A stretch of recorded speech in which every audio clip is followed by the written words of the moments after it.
Hello and welcome to Inside the Americas. Coming up in the programme, the departure of Evo Morales continues to cause tension and anger in Bolivia. We report on the La Paz residents living in fear of reprisal attacks. Elsewhere, the Brazilian authorities under fire over their response to the country's worst ever oil spill. It's brought devastation to Bahia state. And impeachment fever in the US as hearings go public in Washington. We report on the Americans addicted to what's becoming a national soap opera. We start off in Bolivia, where tensions are running high in the wake of the resignation of Evo Morales. The president stepped down on November the 10th and fled for asylum in Mexico after weeks of protests over a disputed election. His departure split the capital La Paz into rival neighbourhoods, with some households preparing themselves for reprisal attacks. This is from our correspondents Pascale, Mariani and Simone Bruno with Camille Nedelec. Franco's family home was attacked by hundreds of people on the night of the 10th of November. When they heard the explosion, my brother and a few people came to this side, and the first thing they did was to get the women and the elderly out. The family escaped by scaling the walls, and just in time, their home was looted and burned. They destroyed the kitchen. This is one of the children's bedrooms. Franco's father, Waldo Albarracin, is a rector at a public university. His students had demanded the resignation of Evo Morales. I think the aim of the attack was to intimidate people, and it worked. When Evo Morales left power, angry crowds marched out of their working-class neighbourhoods. In the south of La Paz, entire communities have been preparing to defend themselves. People came to the police station and attacked it. They set it on fire. Local residents are so fearful that they patrol their streets at night and have even armed themselves with rocks. We set up an alert system. It's like a panic button that can be triggered by any neighbor from their phone if they spot anything unusual. But neighbors wish such measures weren't needed. In La Paz, we all live together, but fear has divided us. They get told we are going to attack them, which isn't true. And we get told that they will attack us. The political crisis has reignited deep divides in Bolivian society. On the one hand, the mainly indigenous and rural working class supportive of the ex-president, and on the other, the mainly white and mixed race middle class. Under Morales, these disparate groups had learnt to live together, but recent clashes call into question the country's stability. To Brazil next, where authorities are under fire over their response to the worst oil spill in the country's history. August disaster has devastated the coastline of the country's northeast, a poor region that depends heavily on tourism and fishing. France 24's Pierre Ledouf, Louise Rollet and Catherine Osborne report from Bahia state. The coast of Brazil's Bahia state is lined with heavenly beaches. On these blackened rocks, volunteers work to clear away oil arriving from the seawater. These oil stains are new. They weren't here yesterday. They're sitting on top of these older stains. So there's no doubt the oil spill is not over yet. When oil dirties any new beach, Arthur, an environmental engineer, calls for support. There was little to no reaction from the authorities, whether local, regional, or federal. So we weren't going to just stand around and do nothing. With only some masks and plastic gloves for protection, these guardians of the coast soon felt consequences for their health: dizziness, nausea, and respiratory irritation. The federal official responsible for fishing said consuming fish posed no risk. He stood alongside the president in a speech broadcast online. The fish is a smart animal. When he sees an oil slick, Captain, he flees. He's afraid. His words are met by strong criticism from scientists in the region. Carini is an oceanographer. Her university published research showing all fish and crustaceans found in areas affected by the spill showed traces of oil. A small fraction of the oil can dissolve into the water. Even if we do not see them, pollutants are present, and they will be in contact with the fish, which can absorb them through their skin or through ingestion. The consequences of this pollution are even more serious in mangroves. They serve as nurseries for many water species, and they're a rich and fragile ecosystem. There were no absorption barriers put in place in the mangroves. The cleaning works effectively on the beaches were able to remove the oil on the sand, but we will never be able to clean the mangroves completely. The fish in the region are perfectly edible, according to a study from the Ministry of the Environment, which did not respond to interview requests. In the port of Salvador, this local authority is also reassuring. I just bought a fish for my family's Sunday meal. I would not bring them fish I thought was polluted. However, fishing activity is almost at a standstill.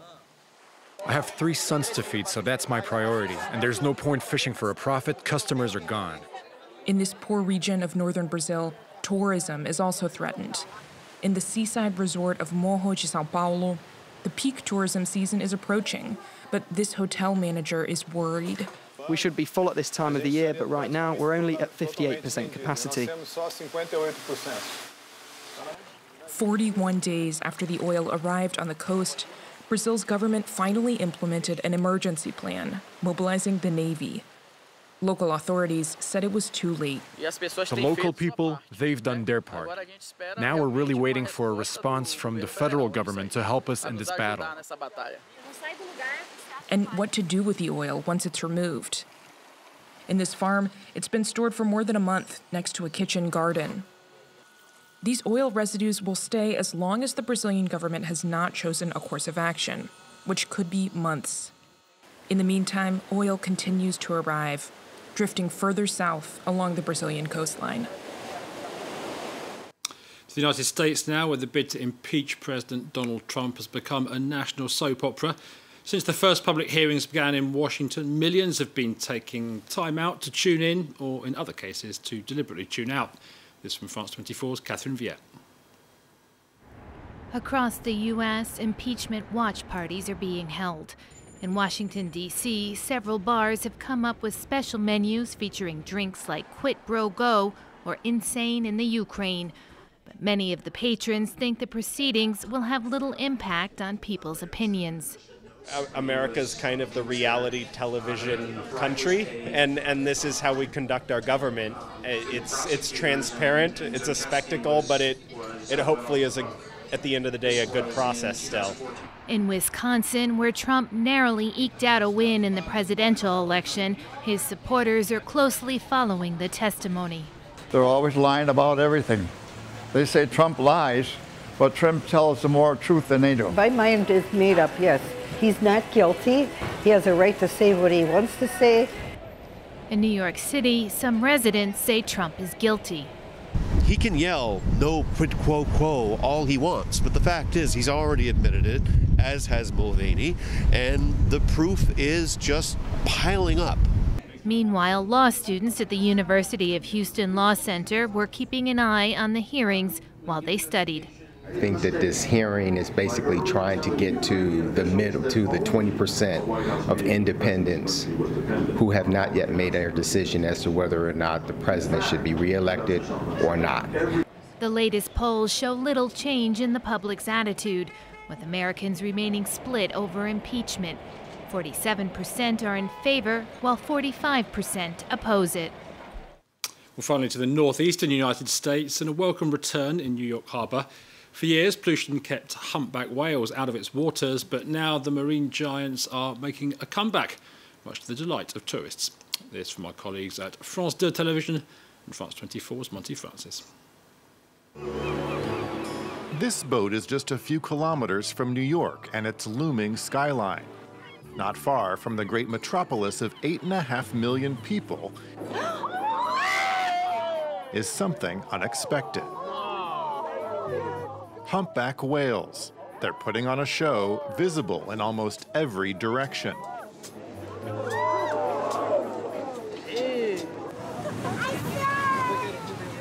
They perform a ballet without interruption during the 2-hour cruise, showing off for tourists and New Yorkers alike. That is enormous. Then look at that. You just have so much respect, and I get goosebumps. It's a show of nature that's a true sign of hope amid worries about how the climate crisis is affecting ocean life. Humpback whales have returned to New York thanks to a decrease in the amount of pollution in the water. The head of this whale research and advocacy group has watched it happen over the years. The first year that we went out, which was 2011, all summer long we had 5 whales, a total of 5 whales that we were able to count. This past year is we're probably up to 270 right now. So that kind of increase is just amazing. In the 1970s, the Hudson and East Rivers were some of the most polluted in the world. In 1972, the U.S. passed the Clean Water Act, putting environmental regulations in place. It's taken more than 40 years for the ecosystem to recover, bringing back a small fish called the menhaden, a prime source of food for humpback whales. For the Whale Watching Guide, a school of those small fish is the best sign the whales aren't far off. The way that we're finding them is we're looking for the spout. That's when they come up for air. They leave a plume in the air. And the other way we're spotting them is through splashes. There's a lot of bait fish out here today, and they're coming up right underneath the bait, scaring it to the surface, and then splashing back down once they eat it. A few months ago, a small fishing boat came a bit too close to a school of bait fish. Whoa! Whoa! 2 neighbors from New Jersey on a fishing trip had the surprise of their lives. Whoa! The rebounding ecosystem has not just meant the return of whales. These other fishermen from New Jersey recently had a memorable experience. Great white sharks, still a rare sight, have also begun to appear in these waters in the last few years. And that's it for Inside the Americas. Thanks ever so much for watching, and do stay with us here on France 24.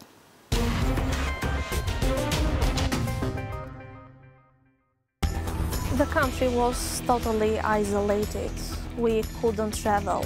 Even the tourists were really controlled. 6,000 people were executed, 35,000 were put in prison, and 50,000 were interned. No private property, no religion, and no human rights. 30 years after the fall of former strongman Enver Hoxha, Tirana, the Albanian capital, is slowly coming out of isolation, but is still licking its wounds. Even now, this moment, it's a bit critical to talk openly about the crimes of communism in Albania. But if we don't go back to our wounds, we are never going to take recovery of them. France 24 reporters went to meet the Albanians who are still dealing with the ghosts of the past. Enver Hoxha's Tirana revisited all this week on France 24.